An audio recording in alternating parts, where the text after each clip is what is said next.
بسم اللہ الرحمن الرحیم۔ پوسٹ نمبر 17 سجدے کے احکامات قسط 1۔ اس میں حدیث آتی ہے سنن ابو داؤد میں حدیث نمبر 840۔ حضرت ابو ہریرہ رضی اللہ تعالیٰ عنہ کہتے ہیں کہ رسول اللہ صلی اللہ علیہ وسلم نے فرمایا، جب تم میں سے کوئی شخص سجدہ کرے تو اس طرح نہ بیٹھے جیسے اونٹ بیٹھتا ہے، بلکہ اپنے ہاتھ اپنے گھٹنوں سے پہلے زمین پر رکھے۔ اور پھر ایک اور حدیث صحیح ابن خزیمہ 627، حضرت عبداللہ بن عمر رضی اللہ تعالیٰ عنہ اپنے ہاتھ گھٹنوں سے پہلے رکھتے اور فرماتے کہ رسول اللہ صلی اللہ علیہ وسلم ایسے ہی کرتے تھے۔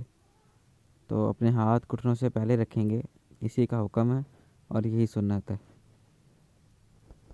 اس کے بعد صحیح بخاری 812 حدیث نمبر، حضرت عبداللہ بن عباس رضی اللہ تعالیٰ عنہ روایت کرتے ہیں کہ نبی صلی اللہ علیہ وسلم نے فرمایا کہ مجھے حکم دیا گیا ہے کہ میں 7 ہڈیوں کے بل سجدہ کروں۔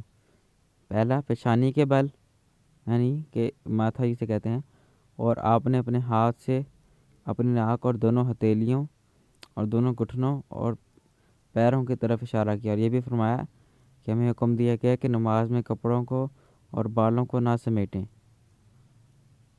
تو یہ 7 چیزیں، ان کے پیشانی کے بل، اپنے ہاتھ، اپنی ناک، دونوں ہاتھوں اور دونوں گھٹنوں اور پیروں کی طرف، یہ چیزیں سجدے پہ جب ہم سجدہ کر رہے ہوں زمین پر ٹچ ہونی چاہیے۔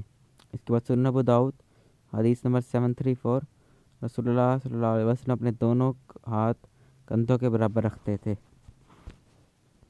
دونوں طریقے ٹھیک ہیں، جو کندھوں کے برابر رکھنا چاہے کندھوں کے برابر رکھ لے، جو کانوں کے برابر رکھنا چاہے کانوں کے برابر رکھ لے۔ السلام علیکم ورحمۃ اللہ وبرکاتہ۔